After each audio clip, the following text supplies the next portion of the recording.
Hey, what's up? Dave Delgado here for In the Zone. I'm with Des Eay. We're here to talk about Deadlifts and Dames 2 going down Yep. at Steel Athletics July 27th. Now, tell us how this all came about, this event. A couple years ago, it just started off as an idea, like most things do. I wanted to create something that would celebrate women and empower women. And because that was around the time that I started my powerlifting journey, after brainstorming, I figured deadlifts and women, right? So deadlifts and dames came about from that idea of wanting to just create this community of like powerful, supportive women. And the first event was a pretty successful one. We had lifters as young as 16 to as young as 64, 65. Yeah, it was very successful.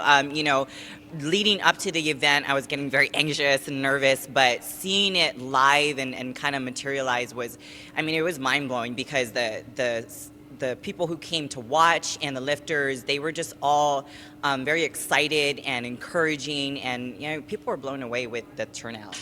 And for the female lifters, you're kind of putting them into an environment and a setting where it's going to be like a legit meet. Yeah, so I wanted to, even though the money goes towards a charity, I still wanted to run it the way an actual meet would be run, just so they can get a taste of what it is, what a powerlifting meet is like. So everything is legit. They have a weigh-in. They choose their first attempt. They go through the 3 attempts. We have judges, so everything would be run, everything is run just like an actual meet. And how many competitors are we expecting this time around? I don't know. The goal is to get at least as many or even more would be better as last time. And last time we had almost 30 lifters. So that's the goal for this time around. Okay, so let's get Marcy. Marcy over here. We're going to talk to her while you go over and get some instructions and help out there. Okay, so first off, let's introduce yourself and tell us why you decided to do Deadlifts and Dames, the first event. Okay. Hi, Marcy Duenas. I decided to do the deadlift and dames just because I wanted to step out of my comfort zone. I was so used to just being satisfied with, I would say, I guess, mediocre. I just was going to do what I could do. I wasn't really pushing myself. So when Des talked about deadlifts and dames, I decided, I want to push myself into something I don't do. I started her classes just because I needed the push to be better than what I was used to. And, attending that first event and seeing all the women come out, especially of all ages, and doing something that they weren't accustomed to doing, but in an environment where everybody was cheering one another on, and is all in friendly competition as well.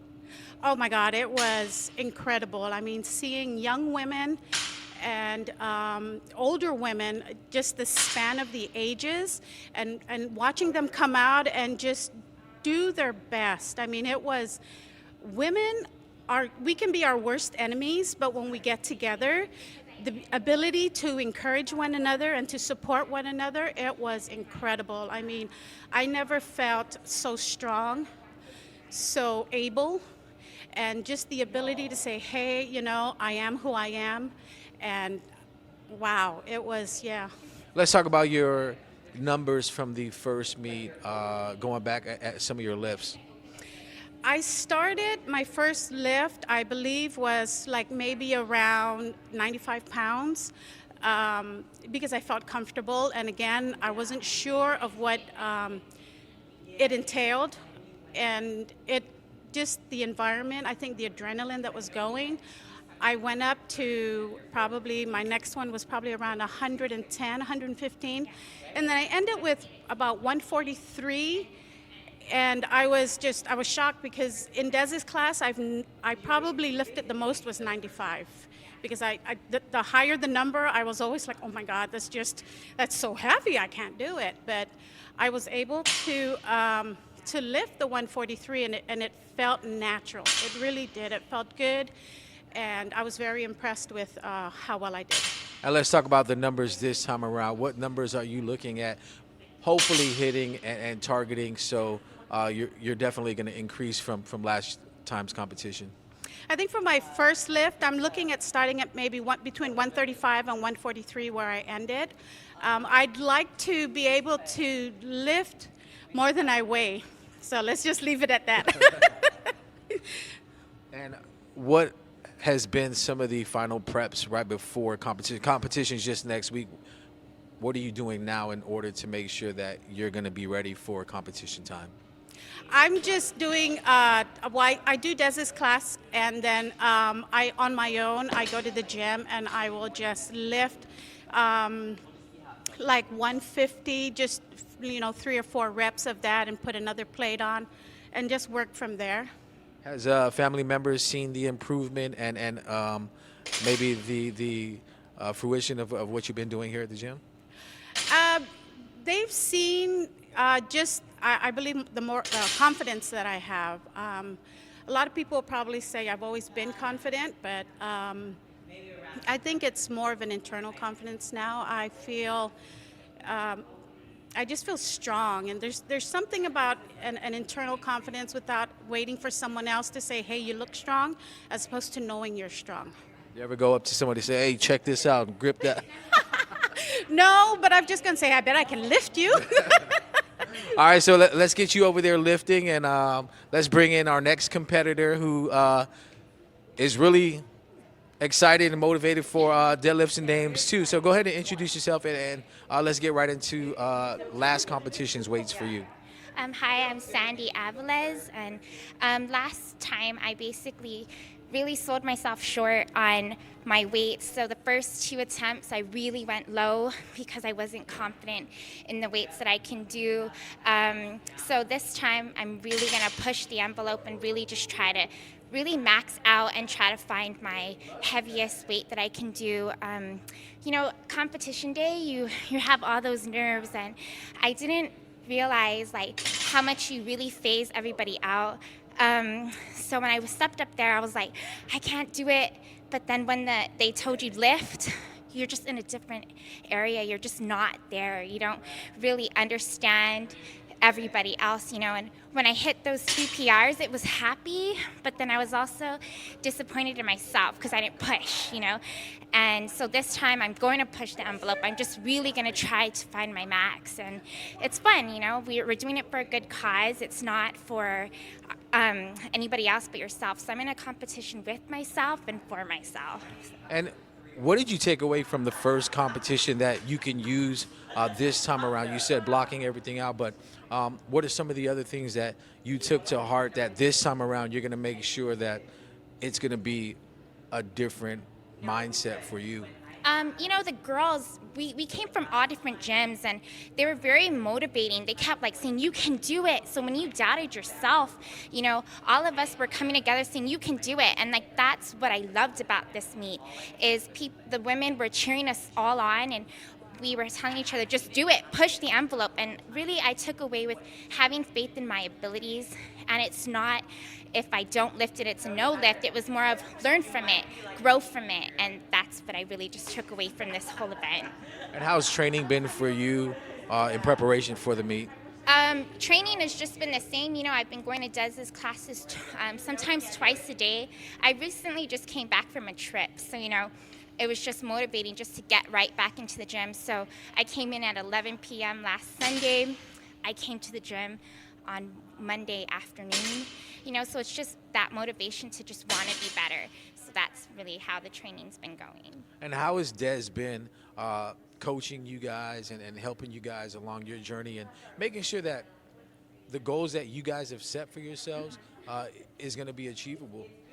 Basically, she always pushes us to go beyond the limits that we place on ourselves, because it's so easy to be like, I can't do it. It's not something that I like to do. And Des is like, no, you can do it. You just have to stop saying no and just try it out. And that's just really how she's been working the whole year and a half that I've been training with her. She's always like, just try it out. And that's the one thing I love about it. All right, well, let's get Des. Let's get you guys both at the bars.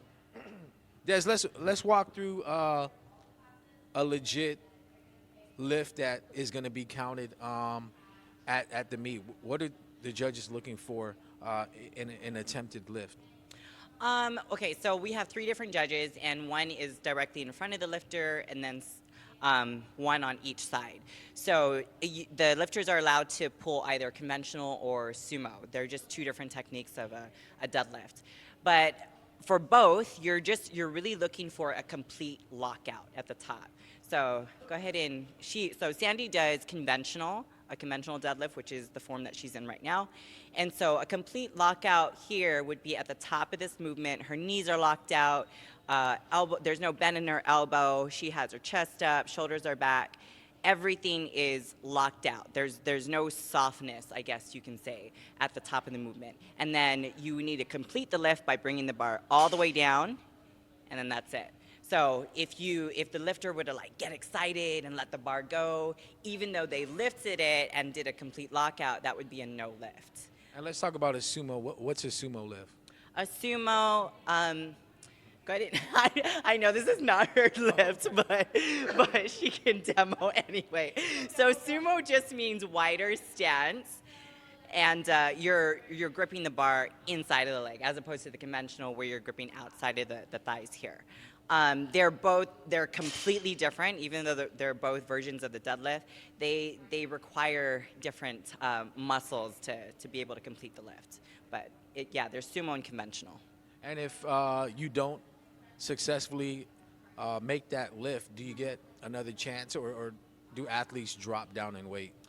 Well, so in an actual like sanctioned meet, you're not able to go down in weight. So say I missed my first attempt, which I have at actual meets. My second attempt, I can either attempt the same weight that I just failed, or go up in weight. So you can go up, you can increase your attempt. But say I go through all three attempts and fail all three attempts, then I'm out of the game. Like I don't get another try. And I heard some of the guys were asking, is there something for the men? So you guys decided to incorporate something for the men as well. We did. I mean, I really want the ladies to be the star of this show, and they still are. I'm going to make sure that it's all about the ladies. But, I have a lot of guys who supported the event last time, and they were really the ones asking. So we're going to have like a mini comp, very mini, very small. But it's basically going to be max number of reps at their body weight in a 2-minute time span. And they have to pay to register, and some of that money will go towards the winner. So there's going to be a money pot. So for you guys out there who are wanting to be a part of the event, that's your little in right there. And let's talk about how people can register, get in contact, and join Deadlifts and Dames too. They can register through me or through Still. We have registration forms here, but Health City also is accepting registration. So for people, in the northern part of the island, you can go there and register. They're accepting that as well. And any social media or contact numbers? Social media would be directly through me, so des.eay. Contact number is 685-5881. Or again, you can just call Still directly. All right, don't forget Deadlifts and Dames 2 going down here at Still Athletics next week, Saturday, the 27th. The 27th. Show time is 12 p.m. and go time is 1 p.m. So be here at 12. Don't miss out. We'll see you next Thursday for In the Zone.